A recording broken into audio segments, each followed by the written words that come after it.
আমার বক্তব্য হচ্ছে যে এখন ধরেন রাজনীতির এখন আওয়ামী লীগ নাই, রাজনীতির কিন্তু আওয়ামী লীগ তো 16-18 তারিখে অবরোধ হরতাল ডেকেছে। ওটা ফাও ফাও। আচ্ছা, ওটা আওয়ামী লীগকে আমি পরামর্শ দিতাম যে এই নির্বাচনকে কেন্দ্র করে ছাত্র, বিএনপি, জামাত, অন্যান্য পার্টির ভিতরে সামান্য গ্যাপ তৈরি হয়েছে, এটার জন্য অপেক্ষা করা উচিত ছিল। দেখেন 10 তারিখে আপনার ইয়েতে কি নূর হোসেন দিবসে শেখ হাসিনা বলছিল ট্রাম্পের ছবি নিয়ে মিছিল করে অভ্যুত্থান ঘটাও। সব ওখানে ছাত্র, জামাত, শিবির, ছাত্রদল, বিএনপি সব মিলে ডেরে প্রতিহত করছে। এবারে আপনার যদি হাসিনার কেউ যদি মাঠে নামে, তাকে কিন্তু সরকার লাগবে না, এরাই প্রতিহত করবে। এখন এই সময় হয় নাই। তবে হ্যাঁ, বাংলাদেশে একটা উদাহরণ আছে। আওয়ামী লীগ গভর্নমেন্টের সময় যখন শেখ মুজিব ক্ষমতায় ছিল, আপনার সিরাজ শিকদার একটা লিফলেট দিছিল, এই লিফলেটে হরতাল হয়ে গেছে ঢাকায়। একটা পিকেটিং ছিল না, কোনো পোস্টার ছিল না, একটা লিফলেট কয়েক জায়গায় ছেড়ে দিয়েছে, হরতাল হয়ে গেছে। হ্যাঁ, তো সে পরিস্থিতিও এখন নাই। এখন যে পরিস্থিতি আপনি দেখেন যে রাজনৈতিক আবহাওয়া, দেশের যে পরিস্থিতি তৈরি হয়েছে, ইতিমধ্যে কিন্তু 60টা মাজার ভেঙে দেওয়া হয়েছে, খবর কিন্তু দেখা যাচ্ছে না। নারী সাংবাদিক চীন মৈত্রী সমিতিতে এক সভা কাভার করতে, সেখানে তাকে ঢুকতে দেওয়া হয় নাই। উত্তর অঞ্চলে এক জায়গায় খেলা, নারীরা খেলতে দেওয়া হয় নাই। অর্থাৎ পরিস্থিতি কিন্তু পরিবর্তন হচ্ছে। অর্থাৎ দেশের যে নর্মাল যে কালচার, এই কালচারের জায়গায় কিন্তু পরিবর্তন ঘটছে। পরিবর্তন তো ইতিবাচক না নেতিবাচক সেটা বলতে হবে, কারণ পরিবর্তন তো পরিবর্তন। কারণ না, এটা তো নেতিবাচক।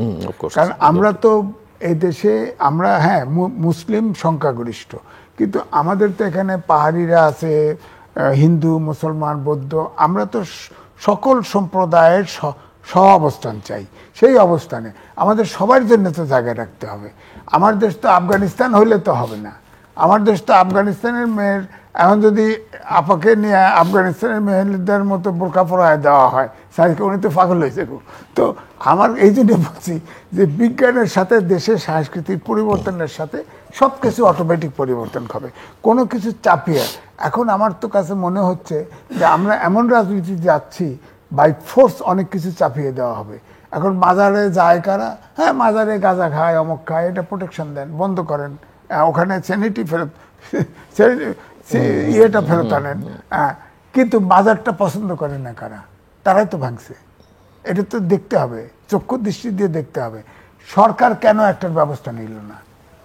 এই যে ঘটনাটা ঘটলো, সরকার একটারও ব্যবস্থা নিল না কেন? ধরেন এই যে ব্রাহ্মণবাড়িয়া ছাত্র দলের এক ছেলে যৌথ বাহিনী ধরে নিয়েছে কুমিল্লায়, সরি, ধরে নিয়ে যখন ইয়েতে দিছে, হসপিটালে দিছে, সে মৃত, তার কুলখানিতে আসা ছিল। তা আমার বক্তব্য হচ্ছে, স্বাভাবিক প্রশ্ন যে আপনি দেখেন যে 5ই আগস্ট শেখ হাসিনা পালিয়ে যায়, পুলিশ গুলি করে ছাত্র জনতা হত্যা করে 2000-এর উপর। এরপরে প্রত্যেকটা পুলিশ স্টেশন কিন্তু প্রায় 60% পুলিশ স্টেশন আক্রমণ হয়েছে, আগুন দেওয়া হয়েছে, অস্ত্র লুট হয়ে গেছে। এবং 23 সালে এবং 22 সালে 4.5 লাখ সরকারি দলের নেতাকর্মীদেরকে আগ্নেয়াস্ত্র লাইসেন্স দেওয়া হয়েছিল। এই লাইসেন্সগুলো বাতিল করা হয়েছে। তো যৌথ বাহিনী নামান হলো অস্ত্র উদ্ধারের জন্য। অস্ত্র গেল কোথায়? সেনানিবাসে আর্মি চিফ নিজে ঘোষণা করলেন 662 জন সেনানিবাসে আশ্রয় নিয়েছে। কোথায়? তার লিস্ট জানেন না তো আমরা।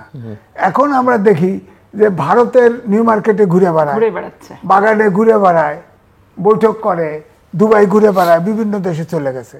আবার আপনি দেখেন যে ফরেন মিনিস্টার ছিল হাসান মাহমুদ, আজ পলক এয়ারপোর্টে একই সাথে ধরা পড়লো, পলক জেলখানার ভিতরে হাতে বাড়াই গেছে। অর্থাৎ আওয়ামী লীগের সবগুলো অর্গানাইজারকে পার করে দেওয়া হয়েছে।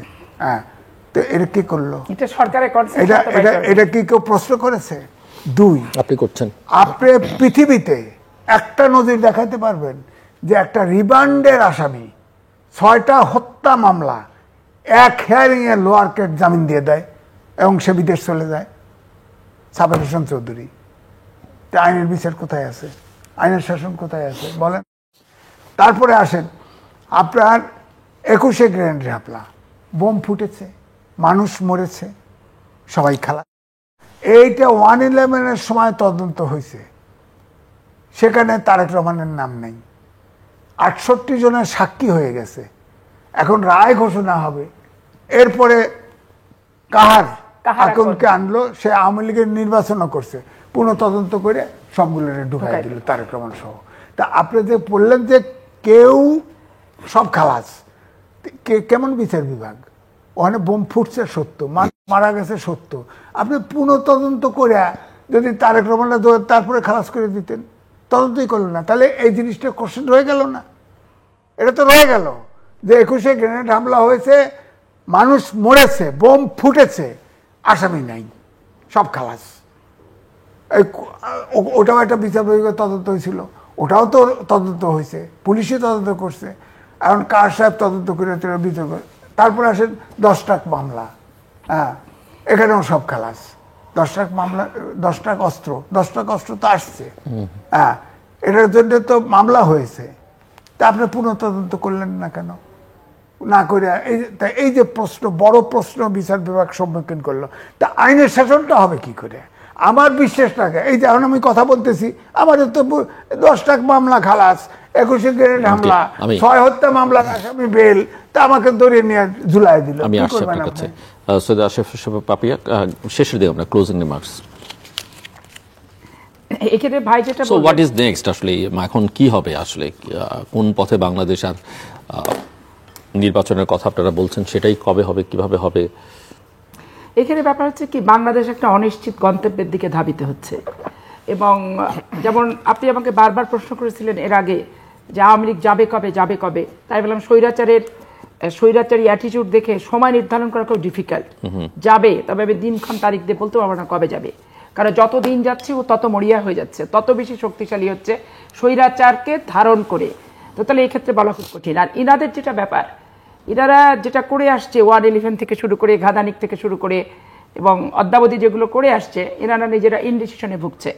কারণ এনাদের খুব শখ রাষ্ট্রীয় ক্ষমতায় থাকার, দল গঠন করার, কিন্তু ইনাদের নিজেরাই বুঝতে পারছে যে মানসিকভাবে ওনারা দৈন্যতা প্রকাশ করছে। কারণ রাজনৈতিক সংগঠন করে এই বাংলাদেশের যে প্রচলিত রাজনৈতিক সংগঠনকে নিয়ে ওনারা এতদিন বিষোদাগার করেছে, সমালোচনা করা খুব ইজি ব্যাপার, সেগুলো করেছে। তার বাইরে ওনারা কিছু দাঁড় করানোর মতো মানসিক চিন্তা চেতনার শক্তি সাহস এনাদের নাই, যার কারণে ইনারা এখন চিন্তা করছে তাহলে আমাদের কি হবে, আর আমরা কি পেলাম, পাবোটা কি, পার্মানেন্ট পেতে চাই, আর আমরা কি হবে, এই হবের চিন্তার পার্মানেন্ট পাওয়ার চিন্তায় ওনারা এখন বিভোর হয়ে আছে। এই বিভোরের ভিতরে ওনারা এখন পাওয়ার পথ খুঁজবে আর হবার পথ খুঁজবে। এইটা খুঁজতে যদি কখনো সন্ধান পায়, ওই সন্ধান পাওয়ার পরে ওনারা তখন একটা উপসংহার টানার চেষ্টা করবে।